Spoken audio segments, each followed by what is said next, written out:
یعنی رمضان میں روزے کیوں فرض کیے گئے؟ تاکہ قرآن جیسی نعمت پر شکر ادا کر سکو.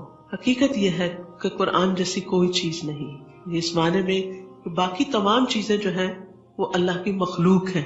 آسمان بہت بڑا ہے، اللہ کی کریشن ہے. زمین اللہ کی کریشن ہے. پہاڑ، درخت، انسان، جانور، حیوانات، پرند چرند، یہ سب اللہ کی کریشن ہے. سونا، چاندی، جو بھی انسان کو چیزیں بہت اٹریکٹ کرتی ہیں، یہ ساری اللہ کی کریشن ہے. لیکن ان میں سے سب سے بہترین چیز اللہ کا کلام قرآن ہے.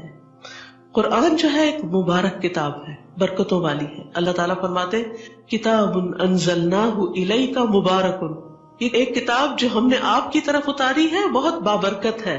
کیوں اتاری ہے؟ لیدبروا آیاتہ، تاکہ لوگ اس کی آیات میں تدبر کریں، غور و فکر کریں.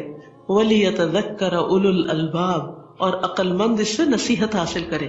تو یہ بابرکت کتاب بابرکت مہینے میں، بابرکت رات میں، بابرکت شہر میں، انبیاء کے سردار محمد صلی اللہ علیہ وسلم پر اور بہترین امت محمد صلی اللہ علیہ وسلم پر نازل ہوئی. تو یہ رمضان کی لیلۃ القدر میں نازل ہوئی. انا انزلناہ فی لیلۃ القدر وما ادراک ما لیلۃ القدر لیلۃ القدر خیر من الف شہر. لیلۃ القدر میں جو نازل ہوئی، تمہیں کیا پتا کہ وہ لیلۃ القدر کیا ہے؟ وہ 1000 مہینوں سے زیادہ بہتر. تو جس قرآن کے نزول کی وجہ سے ایک رات کو اتنا بڑا مقام ملا، اس مہینے کو مہینوں کا سردار قرار دیا گیا اس قرآن کی وجہ سے. سوچیں پھر اس قرآن کی عظمت کیا ہوگی، اس قرآن کی فضیلت کیا ہوگی، اس قرآن کی برکت کیا ہوگی، اس قرآن کے ساتھ ملنے والی رحمتیں کیا ہوگی. تو اس لیے ہم سب کو اس بارے میں سوچنا چاہیے کہ ہم اس رمضان میں قرآن کے ساتھ کیسا تعلق قائم کر سکتے ہیں. شہر رمضان الذی انزل فیہ القرآن. تو اگر رمضان میں قرآن نازل ہوا ہے تو رمضان میں ہی یہ قرآن دلوں پہ نازل ہوتا ہے.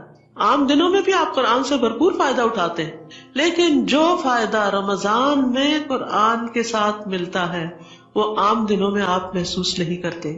اس لیے رمضان میں قرآن کے ساتھ زیادہ سے زیادہ تعلق قائم کرنے کی ضرورت ہے. تراویح میں، قیام اللیل میں، دن میں اس کا ناظرہ تلاوت کر کے، اس کو سمجھ کر پڑھ کے، کیونکہ باقی سب بھی فائدے کی چیز ہے، لیکن اصل میں قرآن کا فائدہ اس وقت ہوتا ہے جب انسان اس کو سمجھتا ہے، جب انسان کو پتہ چلتا ہے کہ اس کے اندر کیسے کیسے ہیرے جواہرات ہیں، میری زندگی کے کیسے کیسے مسائل کا حل ہے، کیسی کیسی برکتیں اور کیسی کیسی رحمتیں اللہ نے اس کے ذریعے بندوں کو عطا کی ہیں. تو اس لیے بہت ضروری ہے کہ ہم رمضان کے مہینے میں قرآن سے بھرپور فائدہ اٹھائیں، کیونکہ یہاں پر آپ دیکھیے کہ قرآن کیوں اتارا گیا، مقصد بتا دیا گیا. ہدی للناس، یہ تمام انسانوں کی ہدایت کے لیے آیا ہے. اور کسی بھی چیز سے گائیڈنس کب لی جاتی ہے؟ اب مثال کے طور پر آپ کی اگر گاڑی میں اچھے سے اچھا GPS ہے، اچھے سے اچھا آپ کو میپ پلان ہے، لیکن اگر آپ اس کو آن نہیں کرتے، اور اگر آن بھی کر دیتے ہیں اس کے ساتھ وائس نہیں آن کرتے، تو پھر کیا ہوتا ہے؟ آپ بعض اوقات صرف نقشہ دیکھ کے بھی نہیں پہنچتے. آپ کو جب وہ بتاتی رہتی ہے، مسلسل انسٹرکشن ملتی رہتی ہے، ٹرن رائٹ، ٹرن لیفٹ، اتنے 100 میٹر پہ اتنے کرے، یہ کرے، وہ کرے، تو پھر آپ کو کتنی آسانی ہو جاتی، پھر آپ صحیح منزل پہ پہنچ جاتے. ورنہ بعض اوقات نقشہ بھی سامنے رکھا ہوتا ہے، سنتے نہیں، سمجھتے نہیں، تو ایک موڑ غلط کاٹ کے کہیں سے کہیں پہنچ جاتے، بھٹکتے پھرتے. اور آپ کو پتا ہے کہ بھٹکنا کتنا تکلیف دہ ہوتا ہے. ہو سکتا ہے آپ میں سے کوئی یہاں آتے ہوئے رستہ بھٹکا ہو اور اس کا وقت ضرورت سے زائد لگ گیا ہو، تو انسان کو کتنی تکلیف ہوتی ہے. تو اس زندگی میں بھی ہر انسان کے ذہن میں بے پناہ سوالات ہوتے ہیں، کنفیوژن ہوتی ہے. اپنی زندگی کے بارے میں انسان کہتا ہے میرے ساتھ ایسا کیوں ہو گیا، یہ ایسا کیوں ہے، یہ ویسا کیوں ہے، میرے ساتھ یہ مسائل کیوں پیش آ رہے ہیں، میرے ہی بچے ایسے کیوں ہیں، میرا ہی ہسبینڈ ایسا کیوں ہے، یہ کیوں ہو رہا ہے. ان سارے سوالات کے جواب آپ کے پیدا کرنے والے کے سوا آپ کو کون دے سکتا ہے؟ وہ صرف آپ کا رب ہی آپ کو بتا سکتا ہے. آپ انسانوں کے پاس کاؤنسلنگ کے لیے جاتے ہیں، ایک کے پاس جاتے ہیں وہ آپ کو ایک مشورہ دیتا ہے، دوسرے کے پاس جاتے ہیں وہ آپ کو کوئی اور دیتا ہے، دوست سے بات کرتے ہیں وہ کوئی اور ہی کہانی بتاتی، اماں سے بات کرتے ہیں وہ کوئی اور نصیحت کرتی. انسان حیران پریشان ہو کے سوچتا ہے کس کی بات مانوں کس کی نہ مانوں.